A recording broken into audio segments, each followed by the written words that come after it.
Everything I thought I knew about the UK was straight out of movies. Red buses, polite people, posh accents, and tea parties. Nothing prepared me for the real UK experience. Hi, my name is Wande. Welcome and welcome back to my channel. It's good to have you back. I haven't posted here in a while, so if you're here, I'm so happy to have you. Without wasting any time, let's go straight into the video. The first thing on my list has to be the value of the pound's currency. The currency is actually so valuable. I know that right now there's inflation and all of that, but take it from me as a Nigerian where I'm used to hearing thousands and millions and billions. Coming to a country and hearing people actually use 5 units, 7 units, 20 units, 10 units of a currency is a bit of a shock, right? So you can actually get something for £5, for £10. Coming from a country where 5 naira, 10 naira, even 100 naira right now can't really do anything for you. So that was a bit of a shock to me, how valuable the currency was, which is why I keep saying to my Nigerian friends that it is not a flex the way we talk about millions and billions, especially when talking about things that are not of a big scale or on a large scale. For example, talking about getting a wig for £1,000,000, like it is not a flex. Or getting a mobile phone for 1,000,000 units of your currency. Over there, you hardly hear conversations about millions and billions, even thousands, because there are certain amounts of money that you mention. You're either talking about government spending, you're talking about corporations or companies. You're not talking about like a regular individual. So most times when you hear people talk about thousands, they're probably talking about maybe a car they bought, or they're talking about paying their fees, or maybe a house. It is very hard to hear the use of millions and billions in a regular conversation with normal people. So that shows us that Nigerian currency is actually really is struggling. The value is not so great. When we're mentioning millions and billions, when talking about trivial things, those are figures that the government should be talking about, not a regular person, or maybe a very wealthy corporation, or very rich entrepreneurs talking about trivial things and like just calling millions. It's a bit annoying. So that was like one culture shock that I had that really stood out to me, and how the currency is also so respected across the globe. There is no website, there is no platform that will reject a pounds card. You can't say the same about an naira card though. So you see what I'm saying? The UK is very diverse. I know people talk about diversity a lot, but I'll tell you the angle that I'm coming from. So I have this theory where if you want to go to different countries or you want to experience different countries and you don't have a lot of money, just go to the UK, because you can get a taste of every culture in the UK. If you want a taste of China, there's a Chinatown. If you want to have a taste of authentic Indian culture or food, you can get it. If you want a taste of even Korea, like there's a place called New Malden. It's like a little tiny Korea town. I have that opinion that you can actually find a bit of different cultures in the UK, even Nigerian as well, African. You can get Jamaican food. You can experience things from a lot of different cultures while being in that one country. And also, I was telling someone that I met people from countries that I've only heard about. For example, I met someone and she was asking me to guess where she's from, and I was getting all the normal African countries, and then she said, I'm from Fiji, and I'm like, Fiji, really? I met someone else, and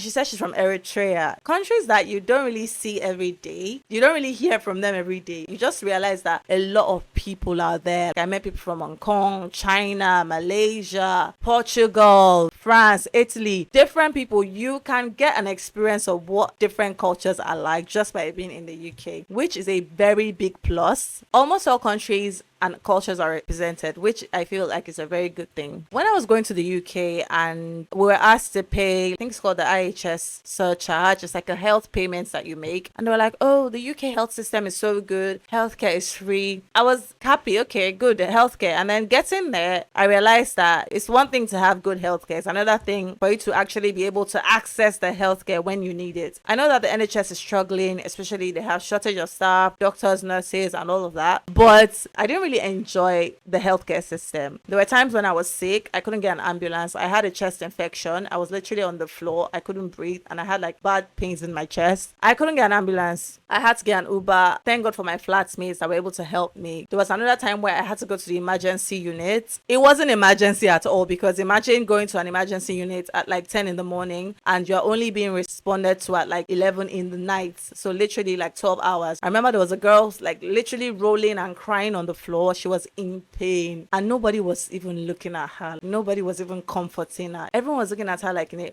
awkward way, and I felt compassion for her because I was also in pain. But for her to be screaming like that, I could just imagine the level of discomfort she was in. Eventually she had to leave. I don't know what she did, but she left. So the healthcare wasn't like, didn't really enjoy it. You know, most times you call your GP, it's so hard to get an appointment. You even go to the hospital and it's like they look at you to assess if your condition is serious enough, and I'm like, you're not in my body, how do you know that my condition is not serious? Just because I'm not dying or just because I'm not rolling on the floor? And also you get to see the doctor for free when you eventually do, but then you still have to pay for your drugs, which I mean is not so bad, it's not so expensive. But I don't know how I feel about the healthcare system and the fact that you can't even get certain drugs over the counter. You can't see your doctor, and then there's certain drugs that you can only get with prescription. So say you needed antibiotics, you couldn't get it, you needed to see a doctor that would prescribe it for you, and then you can use that prescription to get your drug. So most times when you have like a cold, you have flu, you have to resort to like tea, lemon, ginger, cough syrup, and just vibes, just praying that it goes away.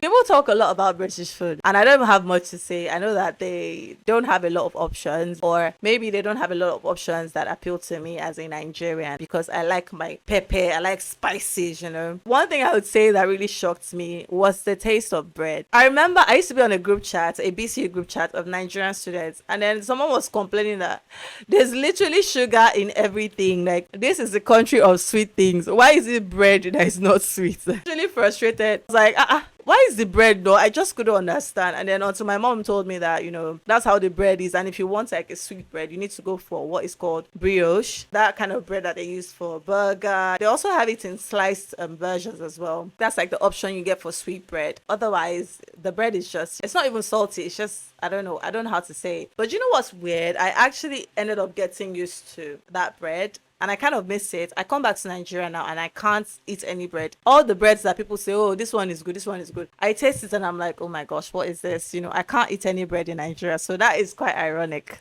This list can never be complete if I don't talk about the British transport system. For the most part, I think they have a really good transportation system and organized, right? Like I was telling someone, I said, when you get there, you're very impressed by everything. But when you get used to the system, if your bus is now late by 2 minutes or your train is late by 5 minutes, you start to get irritated. Their buses and their trains are very reliable. Another thing is the walking long distances. So as a Nigerian, then we used to have bikes. We don't have it anymore, but at least now we still have like, you know, tricycles, and you can use it to get within short distances. But there are certain places that you go to where your bus drops you off at the bus stop and you still have 15-20 minutes of walking to do. You just kind of get used to walking a lot. And even sometimes when you have the options to take the bus, you're like, it's not just 15 minutes, I'm gonna walk, you know. So I think, but that's good for like body exercise. So yeah, this particular point very important, always read. They do not joke with signage, they do not joke with instructions, written instructions. They would always write it so that you will not say, oh, I didn't see anybody to ask, or nobody told me. So in that country, one thing I noticed is that you always have to be reading. Anything they put there is not for decoration. When they take their time to write something on it or to put a sign somewhere, it is not for decoration. So you always have to read. You know, we have this thing in Nigeria where sometimes we put signs and we put up posters and different things, and then when those things expire or the period for which those things were put elapses, we don't take it out, we just leave it there. I went to MTN office recently and then I wanted to pay for whatever I was doing, and then she had a sign in front of her that said pay me with Momo, and then I was about to transfer. Something just said, let me ask her, should I pay to this account? And she's like, oh no, she now took the sign off the table. And I'm like, why was it still there when you know that it's no longer valid? I think because we don't follow a lot of things that we post or the things that we put for people to actually see. When we travel abroad, we might have that tendency to not read stuff, but please don't don't try it. You're gonna pay dearly for it. Always read your signs, the bus stop signs, signs at the train station. Always read the signs. You know, there are certain buildings that you go to and there's literally nobody outside, there's no security, it's just an electronic door or whatever it is, and then no one is there, but they've put instructions, it might even be small, they've written it there there how you're going to get into the building. Press this, use this code, use this, use that. If you don't read it, if you just get there, you're looking inside the building, trying to understand what's going on, you'll just be there. Everything they put is with intention. Every sign, make sure that you're always reading. If not, you just be going through unnecessary stress. You might be like, oh, I'm going to ask somebody, what if the person is an immigrant like you, or the person is a visitor, or the person is just in that area? The person might genuinely not know. If you're lucky to meet a staff, then yes. But if there's no staff, most times you have to read instructions, and that's what gets you to where you're going. I remember when I first resumed school, they had sent me everything in my email. Over Sabi me, I carried myself to school, to my department office, and the lady was like, all these things should have been sent to your email. She wanted to help me, but I think she didn't even know the information, because I think there's a way information flows there that if it doesn't concern you, you're not going to know. So she was like, I think you should know. Check this, check your email, everything you need should be on there. So I think it was at that point I started learning now more. Emails, signs, everything they are sending, instructions, you have to read and you have to follow. If not, you just find yourself facing unnecessary problems that you're not meant to face. One thing that really shocked me was how accurate Google Maps was. Google Maps was literally my best friend. I know people had some other apps that they were using, like City Mapper. There was another one. I just couldn't use those apps. I always use Google Maps and it always works for me. It's not like Nigeria where it works, but sometimes it's still a bit incorrect. It still has a bit of errors. And I also realized that postcodes there work better than your address. So because addresses can be similar, street names can be similar, but when you say this is the postcode for this place, it's only that place. Two places cannot have the same postcode. So I realized that using postcode always works better, gets me to my destination easier and quicker. Public Wi-Fi's. This one I actually really miss. Data is such a struggle in Lagos, Nigeria as a whole, not even just Lagos. Buying data, it feels very unfair. And even sometimes these companies will say, oh, we're having unlimited deals, and then the unlimited can still get depleted. So I'm like, how is that unlimited? So I miss public Wi-Fi's. Over there, you have access to Wi-Fi's when you go to public spaces like shops. I even go to the library. The library wasn't far from my house. I can go to the library, use the system, use the Wi-Fi. At work, there's Wi-Fi. There's Wi-Fi everywhere. So you don't even rely on your phone's data or the data that you pay for monthly, except for when you're in transit, say you're on the bus or you're on the train. So I miss that. The fact that you have access to Wi-Fi. Train stations have Wi-Fi. Certain trains have Wi-Fi. Like when I used to go on the Southern train, it had Wi-Fi. So the convenience of it all, I miss that. That was one good kind of shock that I got, that, oh, Wi-Fi is not such a big deal here. Internet is readily, easily accessible. I might probably have to create a separate video to talk more in depth about this one, but I'm just going to throw it in here. So the idea of tags, 1 minute you're Nigerian, you're Yoruba, you're African, the next minute you're black, you're immigrant, you are minority, all of that stuff. I just could not get used to it. When would we be having conversations and then someone's like, oh, it's because we're black, and I'm like, wait, I'm black? I feel like there's more to people than just skin color. I've met people that have like my literal skin color that are nothing like me, and we don't even share similar experiences. So to put all of us in that box of, oh, black, it didn't really sit well with me. And this is not me trying to create division or anything. I love everybody. I don't have any problem with anybody, but just the idea that I now have to identify with all of these externally imposed labels was just something that didn't sit well with me. I'm not black. This mic is black. This is not black. Like I was telling a friend of mine, I'm already Nigerian. Being Nigerian alone in today's world comes with a lot of problems, a lot of stereotyping, a lot of different things. But I'm contented. At least it's an appropriate tag for me. I am from Nigeria and I still have all of that to deal with. Then to now add black to it, it's like I can't. There's only so much I could take. There's only so much. Because that tag has a lot of other problems and other experiences attached to it that were not my reality before I moved to the UK. I did feel a certain type of way that I was now more identified by my skin color, by where I'm from, than other things about myself. Certain times you're interviewing for jobs and it's all well and good until they see you. Or certain times you're talking to someone over the phone, it's going great. And then they're like, oh, so we're gonna need da-da-da-da. And you're like, oh yeah, I'm from this country. And they're like, and then the tone of the conversation just changes. So the fact that a lot of times you're being, the major form of classification or identification is race. skin tone. I just felt like I couldn't live like that. I would rather be Nigerian, living in Nigeria, living in Africa. I will choose that experience over that experience of living as a black. And I think that that's one of the reasons I also moved back, because I was thinking about my children. There's a whole continent of people that look like them. I don't think I want them to experience life being called minority, or whatever other tags. So I just like, what, I feel like I would rather have my children living in Africa, living in Nigeria. Another thing that shocked me was their delivery service or their delivery system. Now in Nigeria, we don't have free airtime. You have to buy airtime for calling separately. Well, a lot of times, and then you buy your data separately. But over there, when you do your monthly phone subscription or whatever it is that you do, you actually get free calls, UK to UK number. So I would never understand why delivery drivers would not call you. They would just throw your package behind one trash can or leave your package in front of the door for a raccoon to steal. I never understood. Food delivery was even better because those ones would actually have to call you. They can't just drop your food on the doorstep and claim that you did not receive it. I think for all the times that I ordered food, it was handed to me personally. But with the other kinds of parcels, I'll be expecting parcel like this. My heart will be up because they can come and say, oh, they rang your doorbell and nobody answered. So they've taken the parcel back and they're going to try to deliver it in the next maybe 3 days. And you're sure that in the next 3 days, it might even be that same experience that you will have. So you're thinking, am I working? Am I free? Where am I going to be by this time? And they won't even tell you we're coming by 4. They will say we're coming between 4 and 10. That's such a long gap. I'm like, why can't these people not call? The funny thing is you actually put all your details. You put your address and your phone number. So they have it. So it's not like they don't have it. Why do they not call? It just seemed a bit weird to me. There was a parcel that my mom sent to me and it got lost in transit. Till today, I did not see that parcel. It was skincare from Nigeria because when I got there, I noticed that my skin started breaking out. I didn't take skincare because I'm like, there's a lot of options there now. I will buy whatever. And my face started breaking out so bad. I will put a picture here if I find it. So I was like, okay, let me use the products I was using when I was in Nigeria. The brand shipped it to me and then my mom sent it. That parcel got lost. Till today, I don't know where it is. I was tracking it. Oh, we are sorry, we cannot. Till today, nothing. And I'm like, even in Nigeria that is organized, your parcel cannot just get lost like that. I cannot talk about culture shocks without talking about the weather. When I first got to the UK, every time they would talk about the weather, it would irritate me a little because I'm like, you guys know that your country is cold. Like, why are we having this discussion about the weather every day? It was literally like a conversation starter until I stayed there for a while and I experienced what they were talking about. The UK weather is so unstable. People on TikTok say it is bipolar. Literally, it can be raining now and in the next 5 minutes it's sunny. I remember the day that I caught myself talking about the weather. I walked outside from my house. Those moments where I've looked outside the window, it looked cold, and then I got outside and the weather was nice and I was like, the weather is nice today, and I was by myself. At that point I was like, you've become one of them.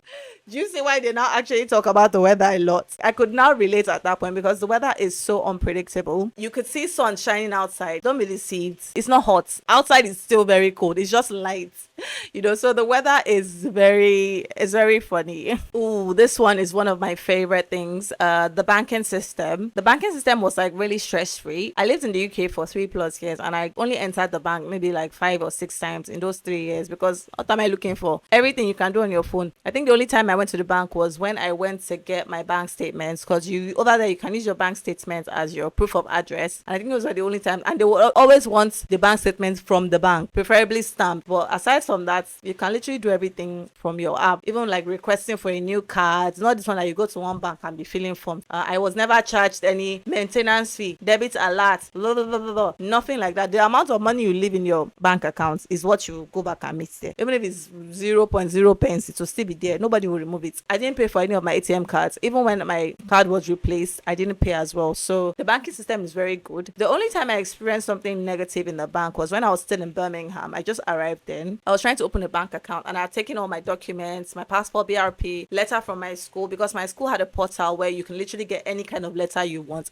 They know that as an international student, people are going to be asking you for different things. You're always proving yourself, always proving that you are meant to be here. You are able to stay. You have visa. You're always proving one thing or the other. So they've done a list of different letters that you could possibly need, which was very good on their part. All you have to do is input your student details and then it customizes the letter for you. So I had printed that out, taking everything. I got to the bank. These people started looking at my documents with suspicion. And I'm like, everything I've given you, it's not like you cannot confirm. You can check online to see my right to work. You can literally see anything that you want to see. The guy now said I should show him the email. I showed him the email from my phone. He confirmed that it was from my school. He now told me to go and print the screen. I've never heard anything like that before. before. So not only did I have to print the letter, she print the screen showing that it's the school that sent me so that they can be sure. And then I looked at him like this.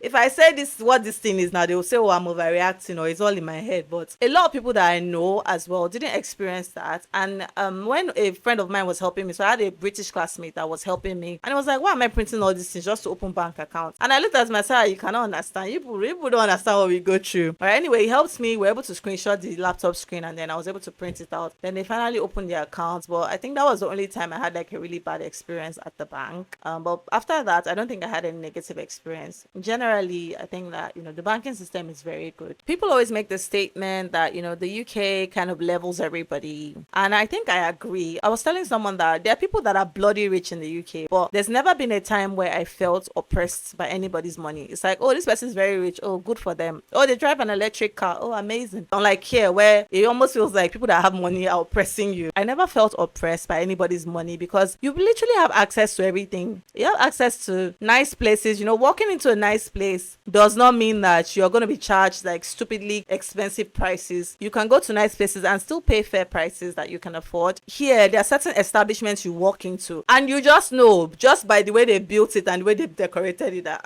these people are about to cut my neck. But I think that was one thing I really loved about the UK. You can go into any store. It is not an elitist place. You can just exist as a human being without being worried about, money. You will worry for money, like money to live your life, but not this thing where you feel like I'm not a human being because I don't have money. People are actually easy to relate with. They're civil, they're nice, they're friendly. Even though some people say, oh, it's fake, it's not genuine, but like, why would you want a stranger to be genuinely nice to you? It's okay. Basic kindness, basic decency, basic respect towards people that you don't know is fine. People don't treat you based on, oh, you have money, you do this, you do that. Mostly how they treat you is not really dependent on money. Unlike in Nigeria, where even rich people, they have to wear the full armor of their money when they are going out because they know that there's one person that wants to disrespect them. There's one person that wants to talk to them anyhow. So now they are going to go and buy tomatoes, but they have to wear that expensive dress. They have to wear that expensive wig because if I don't, or they are going to watch a movie. Instead of me to be able to wear my joggers or something relaxed, you want to dress well because if I don't dress well, somebody will look down on me. Somebody will do this, which I feel like doesn't make sense. Like I was telling someone, I said, you can see someone with old jeans, old sneakers. Once you open their accounts, you will just take several seats because people only respect money. We don't treat ourselves as human beings. You always have to want to dress up. You always have to want to do this so that they will not look at me like this, so that they will not say this, All of that I didn't experience in the UK. I have this theory that Nigerians don't necessarily run away from Nigeria to escape the government. I know, sounds a bit controversial. I feel like we run away to escape each other. That's why most times once we get abroad, we literally want nothing to do with each other. Nobody wants to rent house from a Nigerian. Nobody wants to work with a Nigerian agency. Nobody wants to have Nigerian colleagues, or even when they do, they avoid each other because we can't trust ourselves. We said the government is bad. Okay, now the bad government has been taken out of the equation. Why do we still behave the way we do, even over there? People talk a lot about African stores and how overpriced they are. And it's true. The same thing that you're selling, we'll go to an Asian store and we'll get it cheaper. We need to reevaluate the way we treat ourselves. Nigerians, we are nice people and we are friendly people and we welcome other people, but I don't know why we're not very nice to each other. I don't know. I don't really understand. And this is not me saying everybody in Nigeria. Obviously, I cannot be talking about everybody because I have not met everybody, but I'm just saying from my experience so far that for the most part Nigerians are not very nice to each other. I'm just thinking like sometimes you're in a good mood, you go outside, by the time you interact with 1-2 people, you're just done for the day. You just want to go home, so I feel like we can be better in that aspect. I've worked in a Nigerian agency and the experience wasn't good, trust me. When my dad first got to the UK as well, he wanted to rent a house from a Nigerian woman. The woman told him that ni mawasi palo on top waiting. So somebody that rented a room in your house, you don't even want to use your eye to see the person. Or like what? Nigerians are not very nice to each other. We need to do better. That's how Nigerian men too will get there. They'll say, oh, Nigerian men are this. Nigerian women too over there. Oh, Nigerian men are this. Everybody's fighting everybody. But I thought we said it was the government that was bad. Right?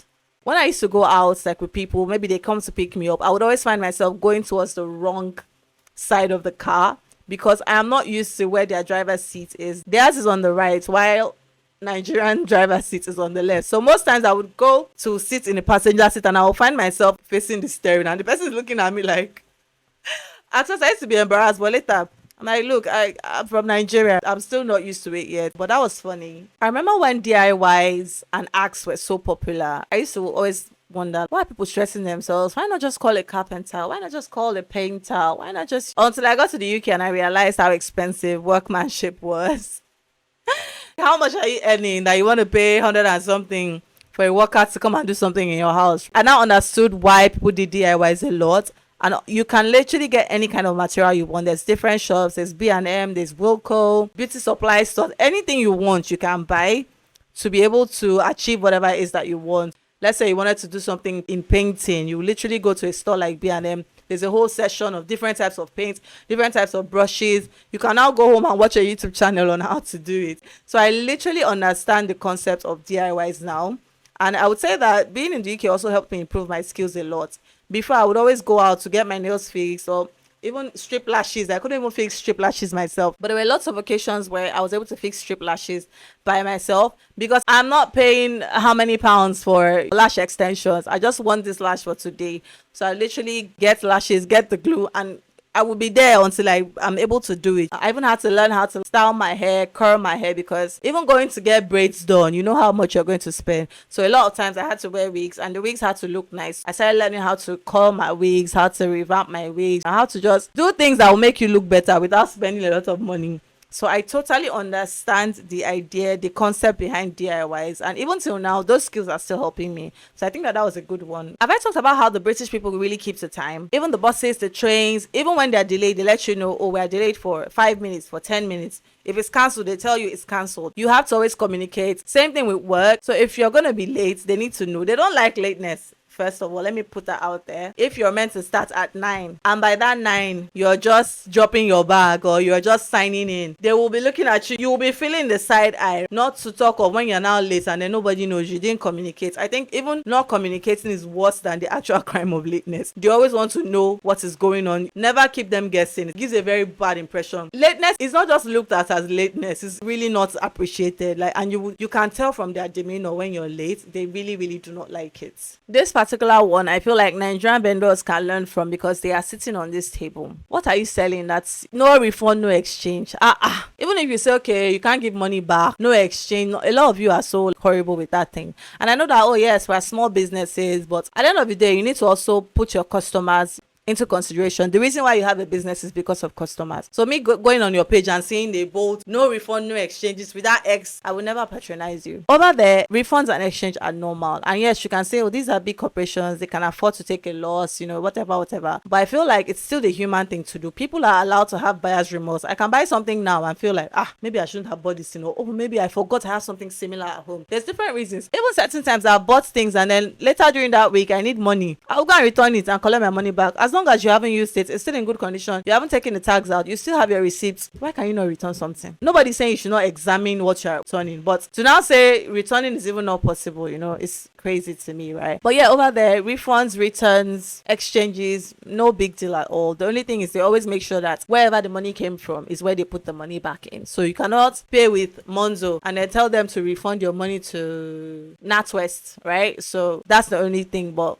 refunds and exchange are not such a big deal. And I think that's what makes people shop so confidently, because they know that even if it comes and I don't like it, I can return it. That was a good kind of shock for me coming from Nigeria. In my experience, it is very hard to have embarrassing moments in the UK because people just mind their business. And that can be good and also bad, because I've seen certain times where something is happening and everybody's just walking past and you're like, nobody's doing anything. And I don't blame them, because if it's a dangerous situation or a potentially dangerous situation, you can actually get hurt. And it's very easy to get into trouble in this country. 1 minute you're trying to help, and before you know it, you're landing in police station to come and be explaining what you don't understand. I think that's why a lot of people just don't involve themselves in anything dramatic. I was watching a video on TikTok where a girl was literally being harassed, and everybody just kind of stepped to the side, and she was just alone, and there were men there and nobody was saying anything. And I'm just like, this is a little bit scary. I don't know how I feel about it. It's good to mind your business, but then there's certain things I just feel like people should be able to look out for each other. Anyway, that's just my own opinion. This also relates to the weather. You could literally see sun shining outside. Don't fall for it. It doesn't mean that the weather is warm. Like, it will be shiny, but when you get outside, it will be so cold. This sun is just for light. It doesn't have heat. And apparently it doesn't have any vitamin D. I think that's why we're always short on vitamin D when we're in the UK, because we literally do not get enough sun. And I remember the first summer that I witnessed, it was 9 p.m. and it was still bright. I was like, I like summer, even though it's very hot. And the heat is kind of different from temperature in Africa. You know, Nigeria is hot, but that heat doesn't come with ventilation, doesn't come with air. It's just like you're inside an oven. That's how it feels. It's just hot. Their own heat is kind of different, but I like the fact that during summer everywhere stays brighter for longer, because in other seasons you hardly see the sun, you hardly see light. It's just dark. You come out of your house in the morning, like someone like me, I'll leave the house around 7, come back maybe around 6. So I barely see the sun. 7 in the morning is dark. 6 p.m. is even darker. I barely see the sun during those periods. When you see the sun, actually, you appreciate it. And I think that that's one thing I told myself, that when I come back to Nigeria, I would never complain about sun again. So now even when people say, oh, the sun is hot, I'm like, oh yeah, it's hot. But you hardly hear me complain about the sun, because you don't know the value of something until you no longer have it. Anyway, guys, that is it for today's video. Thank you so much for watching. Please don't forget to like, to share, and subscribe. I will see you in the next video. Also, don't forget to drop a comment. Do you agree with me? What do you think? Or was that something I didn't talk about and you want me to talk about? Make sure that you drop it in the comment section, guys. I'll see you in the next video. Bye.